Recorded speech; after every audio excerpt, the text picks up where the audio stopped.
Video like जरूर कर लीजिए और ऐसे वीडियो लगातार फ्री में पाने के लिए चैनल को तुरंत सब्सक्राइब कर लीजिए और बेल आइकन को जरूर टैप कर लीजिए ताकि आगे भी सारे वीडियो आपको मिलते रहे। यूट्यूब में फॉलो करते हैं तो प्लीज ये वाला फ्री टेलीग्राम चैनल जरूर ज्वाइन कर लीजिएगा। सारे नोटिफिकेशन सारे अपडेट यहीं पे आते हैं, ध्यान रखिए। तो फ्रेंड्स, मेरा नाम है वैभव और आप लोग देख रहे हैं UPPSC best online coaching YouTube channel को। दोस्तों, इंडियन हिस्ट्री का लिस्टिंग वाला ये हमारा सीरीज चल रहा है। इसको अगर आपने अभी तक फॉलो नहीं करा तो भैया तुरंत इसको फॉलो करना स्टार्ट करिए। बहुत ही ज़्यादा इंपॉर्टेंट है ये पूरी सीरीज। अब देखिए, अभी तक इसमें हमने काफ़ी कुछ कवर अप कर लिया है और आज जो है उससे हम आगे बढ़ेंगे। इसमें देखिए, ये जो हमारा पहला पार्ट है जिसमें हम लोग कवर अप कर रहे हैं डेट्स, यानी कि कौन सा इवेंट कब हुआ, घटनाएं, और जो उनके सन या फिर उनका जो अवधि थी उसके बारे में है ये। सो अवधि कहें या फिर कब वो घटित हुई, दोनों चीज़ें उसके अंदर आप इंक्लूड कर सकते हैं। सो देखिए, यहाँ पर हम शक संवत तक ख़त्म कर चुके थे। आज जो हमारा स्टार्ट होगा वो होगा कनिष्क के शासन थे। अब यहाँ पर कनिष्क से शासन से रिलेटेड मैंने आप लोगों से बोला था कि कुछ ना कुछ आप लोग ज़रूर पढ़ के आइएगा तो और ज़्यादा आपको इंटरेस्ट आएगा इस वीडियो को देखने में। सो देखिए, यहाँ पर हम कनिष्क के शासन की बात करें तो ये आपका 78 से 101 ईस्वी के आसपास का है।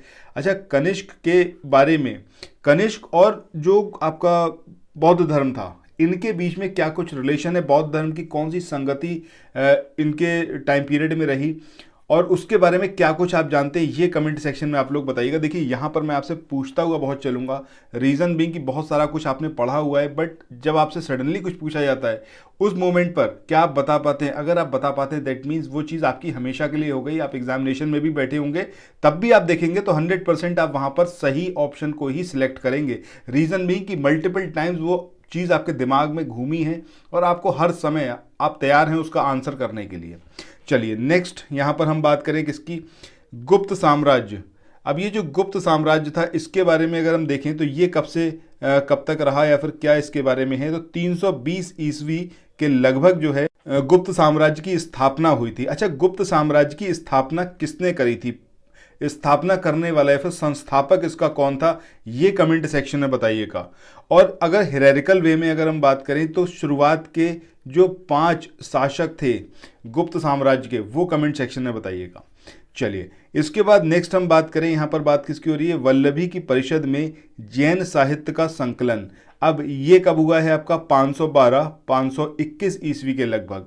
ठीक है, अब यहाँ पर हम किसके बारे में बात कर रहे हैं, हम बात कर रहे हैं जैन साहित्य। तो जैन साहित्य को किस नाम से जाना जाता है, ये कमेंट सेक्शन में आप लोग बताइएगा। ठीक है, इसके अलावा ये बताइएगा कि अगर हम बात कर रहे हैं जैन की, ठीक है, जैन धर्म की बात कर रहे हैं तो 24 इसमें तीर्थंकर हुए हैं। अब कितने तीर्थंकर ऐसे हैं जिनको आप उनके सीक्वेंस के हिसाब से जानते हैं? स्टार्टिंग अगर ऋषभ देव से कर रहे हैं तो उसके बाद अगर हम सिक्वेंशियल वे में चल रहे हैं तो क्या आपको पूरे 24 के 24 पता है? अगर पता है तो कमेंट सेक्शन में लिखिएगा, बेहतरीन फ़ायदा होगा। जितने भी लोग ये हमारे वीडियोस के कमेंट सेक्शन को भी देखेंगे उनको सारी जानकारी यहाँ पर मिलती रहेगी। अच्छा, चलिए यहाँ पर अब हम आगे मूव ऑन करें। इससे पहले एक इन्फॉर्मेशन है आप लोगों के लिए, अगर आप लोग यूपीपीसीएस की आरओ की बीईओ की कंप्लीट तैयारी करना चाहते हैं तब आप स्टडी फॉर सिविल सर्विसेज को ज्वाइन कर सकते हैं। ये वन स्टॉप डेस्टिनेशन है, सब कुछ आपको यहीं पर मिलेगा। Test series, study material, paid quiz, और वो सब कुछ सफिशिएंट होगा एग्जामिनेशन को क्रैक करने के लिए। लेटेस्ट ग्रुप स्टार्ट हो चुके हैं, आप तुरंत जो है इसमें एडमिशन लीजिए। और एडमिशन लेने के लिए आपको सिंपली ये जो नंबर है 8564880530, इस नंबर पर आप संपर्क कर सकते हैं। दूसरा नंबर है 9696066089 और तीसरा नंबर है 7523864455। इन तीनों में से किसी भी नंबर पर आप कॉल करके हमसे संपर्क कर सकते हैं। अच्छा, चलिए इसके बाद अब हम मूव ऑन करते हैं। नेक्स्ट जो इवेंट है, अभी तक हमने किसके बारे में बात कर ली, हमने वल्लभी की परिषद में जैन साहित्य का जो संकलन हुआ ये 512 से 521 ईस्वी के लगभग हुआ। इसके बाद आगे बढ़े, अगला जो इवेंट है वो है आपका हर्षवर्धन का शासन।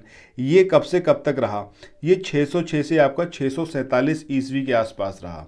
हर्षवर्धन की हम बात कर रहे हैं तो इनके जो दरबारी कवि थे उनका नाम क्या था, ये कमेंट सेक्शन में आप लोग बताइएगा। चलिए नेक्स्ट है यहाँ पर इवेंट जो है आपका चीनी यात्री हेनसांग का भारत आगमन। तो ये भारत आगमन 630 से 643 ईस्वी, ठीक है, ये इसका भारत आगमन रहा था। अच्छा, ये जो हेनसांग आया था ये किसके टाइम ड्यूरेशन में आया था, ये बताइएगा। और इसने अपने यात्रा वृतांत को क्या संकलित करा था, अगर करा था तो क्या नाम था उसका, ये कमेंट सेक्शन में बताइएगा। इसके बाद पुलकेशन सेकंड की अगर हम बात करें तो इसका शासन जो है आपका 609 से 642 ईस्वी के आसपास रहा था। अच्छा, अगर हम बात कर रहे हैं किसकी, पुलकेशन की, तो कौन सा मतलब इसका एम्पायर जो था उसका नाम क्या था, पुलकेशन किससे रिलेटेड था। जैसे अगर हम गुप्ता वंश की बात करें तो इस तरीके से इनका कौन सा वंश था, क्या था, ये आप लोग कमेंट सेक्शन में बताइएगा। इसके बाद आगे हम बढ़े, सिंध पर पहला अरब आक्रमण ये हुआ है 712 में, ठीक है 712 में हुआ है, बट किसने किया, पहला आक्रमण किसने किया, उसका नाम क्या था, और जिसने उसको भेजा था उसका नाम क्या था। ठीक है, ये दो चीज़ें जरा कमेंट सेक्शन में आप लोग बताइएगा। इसके बाद आगे बढ़ें, अगला यहाँ पर है कि कन्नौज शासक के भोज राजा का राज्याभिषेक, तो ये कब हुआ है आपका 836 ईस्वी में। अच्छा, राजा भोज की बात कर रहे हैं या फिर हम मिहिर भोज की बात कर रहे हैं, तो आप लोग कमेंट सेक्शन में ये बताइए कौन से धर्म को ये फॉलो करते थे, ये कमेंट सेक्शन में बताइएगा। इसके बाद चोल शासक, इनका नाम क्या था, राज, इनका राज्याभिषेक कब हुआ, तो ये हुआ आपका 985। इनके द्वारा जो मंदिर बनवाए गए, कौन कौन से मंदिर बनवाए गए, कितने मंदिरों के आप नाम जानते हैं, कमेंट सेक्शन में आप लोग बताइएगा, सही है। तो इसके बाद नेक्स्ट हम चलेंगे इस पे, सुल्तान महमूद का जो राज्याभिषेक हुआ है ये 998 ईस्वी में।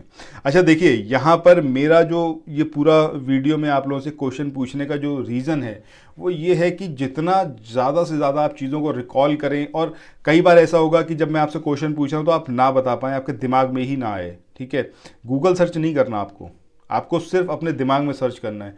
सो अगर जितना आप नहीं समझ पा रहे हैं, जान पा रहे हैं, इसीलिए मैंने आपको बोला कि जब मैंने कल वीडियो बनाया था उसमें बताया था कि आप ये सारी चीज़ें एक बार पढ़ के आइएगा, तो उससे क्या होगा कि आप रिकॉल अच्छे से कर पाएंगे।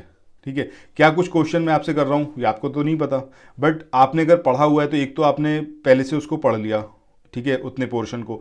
दूसरा, जब मैंने क्वेश्चन पूछा तो आपके दिमाग पर जोर पड़ा, आपने उसको तुरंत रिकॉल करने की कोशिश करी। वो जो प्रोसेस है, वो जो प्रैक्टिस है, वो आपको बहुत हेल्प करेगी आपके आने वाले एग्जाम्स के लिए। ठीक है, उसके बाद अगले इवेंट की बात करें, यहाँ पर बात हो रही है किसकी, गुप्त वंश की। गुप्त वंश का जो टाइम पीरियड रहा है या पूरा शासन का टाइम रहा है वो आपका 275 से 550 ईस्वी रहा है। इसको एज इट इज़ याद रखिएगा, एग्जामिनेशन में आपसे पूछा जा सकता है। ठीक है, चलो इसके बाद नागभट्ट का शासनकाल, ये कब से कब तक रहा, ये रहा आपका 730 से 756 ईस्वी के बीच में। और यहीं पर आज का ये जो हमारा पूरा लेक्चर है इसको यहीं पे एंड करते हैं। काफ़ी सारे इवेंट हो गए, उनसे रिलेटेड उनकी डेट्स हो गई, ये सब कुछ आपको कहीं ना कहीं दिमाग में रहना चाहिए, क्योंकि एग्जामिनेशन में क्रोनोलॉजिकली अगर आपसे अरेंज करने को पूछा जाएगा उस मोमेंट पर, ये बहुत ज़्यादा हेल्पफुल रहेगा। ठीक है, चलो अच्छा, अगर आपने अभी तक चैनल को सब्सक्राइब नहीं करा है, ठीक है, तो सबसे पहला काम करिए, चैनल को सब्सक्राइब करिए, लाइक का बटन ज़रूर प्रेस करिएगा, अगर पसंद आया है तो शेयर करना बिल्कुल भी मत भूलिएगा। अपने व्हाट्सएप पर, अपने फेसबुक प्रोफाइल पर ज़रूर हमारे लिंक को, इस वीडियो को शेयर करिए। ठीक है, चलिए फिर मिलते हैं नेक्स्ट वीडियो में। Till then thank you so much, have a nice day, bye bye.